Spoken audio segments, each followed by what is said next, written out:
नमस्कार। हिंदी पाठशाला शब्दों की रोचक यात्रा में आप सभी दर्शकों का बहुत बहुत स्वागत है। आपने अक्सर पुरुषों को ये कहते हुए सुना होगा कि स्त्री के मन को समझना बहुत ही मुश्किल है, लेकिन एक बात जो कि स्त्री पुरुष दोनों के लिए समझना मुश्किल है वो ये कि स्त्री, महिला और नारी, इन तीनों के बीच का अंतर क्या है। और इसी अंतर को भली भांति हमें समझाने हमारे साथ स्टूडियो में एक बार फिर से मौजूद है प्रसिद्ध भाषा विज्ञानी कमलेश कमल जी। कमलेश जी, बहुत बहुत स्वागत है आपका स्टूडियो में। सभी हिंदी प्रेमियों को मेरा नमस्कार जी। कमलेश जी, ये बताएं कि ये जो कंफ्यूजन बना रहता है स्त्री, महिला और नारी, इन तीनों के बीच का अंतर क्या है? देखिए, हिंदी में कोई भी शब्द अगर हम शब्द के मूल को समझ लें जी, तो अपने अर्थ के बारे में स्वयं जानकारी देता है जी, कि मेरा यह अर्थ क्यों है। जी, देखिए, सबसे पहले लीजिए पहला शब्द नारी। जी, नारी शब्द नर का स्त्रीलिंग रूप है। नर शब्द की व्युत्पत्ति नृ धातु से हुई है, जिसमें नाचने, ले जाने, नेतृत्व करने की बात है। तो जो नर का साथ दे नृत्य में, वीरता में, मतलब नर की सहयोगिनी जो है वह नारी है। अब देखिए दूसरा शब्द क्या है? महिला। चलिए ठीक है, स्त्री। जी। स्त्री शब्द स्तय धातु से बना हुआ है, जिसमें इकट्ठा करने, संचय करने की बात है। तो अब किसी अलग अलग विद्वानों ने, किसी ने कहा कि रस रूप शब्द इकट्ठा करती है।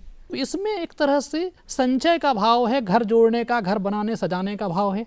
वो स्त्री को आप देख सकते हैं। इस तरह से इसकी कई व्याख्याएं हैं। इसमें कुछ हालांकि यही बताता चलूं कि स्त्री से ही एक नकारात्मक शब्द त्रिया चरित्र भी बना है जी, ये स्त्री से ही बना हुआ है। जी। एक शब्द आप लिया था महिला। जी। महिला शब्द जो है मह धातु से है। मह धातु महानता के लिए प्रयोग होता है, इसलिए महान, महत्ता, महनीय। तो जो आपके घर में जो महानता है, जिसके साथ महत्ता है, जो घर उसके व्यक्तित्व में जो औदार्य है, भावनात्मक औदात्य है, वह महिला है। तो महिला जो है, जिसलिए कहते हैं उसको एक सम्मान सूचक शब्द है, वह महिला है। और अगर आप देखें, जैसे मैंने कहा कि नर की सहयोगिनी के रूप में नर का स्त्रीलिंग रूप जो है वह नारी है।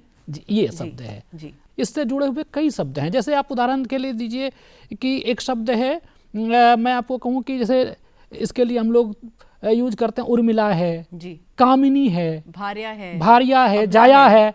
अब देखिए, जैसे जाया है जो आपके बच्चे को जन्म देती है, इसके लिए जाया शब्द करते हैं। कमलेश जी, आपके पास ज्ञान का भंडार है। एक शब्द पे आप एक किताब भी लिख सकते हैं, लेकिन यहाँ पर दर्शकों के पास समय बहुत ज़्यादा कम है, तो इसलिए ये बताइए 10-10 सेकंड में कि इन सभी शब्दों का क्या अर्थ है।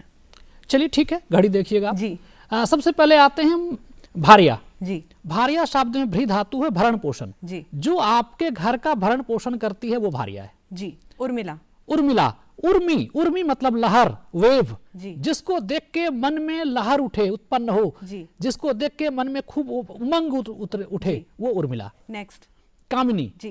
कामनी शब्द जो है, जिसमें कामना शब्द आप देख रहे हैं, जी। जिस स्त्री की आप कामना करते हैं वह कामिनी नारी है आपके लिए, आप उसकी कामना करते हैं। जी। भामिनी, उसी में जो तरुणी युवती है उसको हम कामनी, ऐसी जो सुंदर हो और खूब, वो भामिनी भी उसको हम कह सकते हैं। तो कमलेश जी ने एक बार फिर से ये स्पष्ट कर दिया कि अगर व्यक्ति स्वयं संवेदनशील हो और विचारशील हो तो ना तो स्त्री के मन को समझना मुश्किल है और ना ही नारी, स्त्री और महिला के बीच के अंतर को समझना।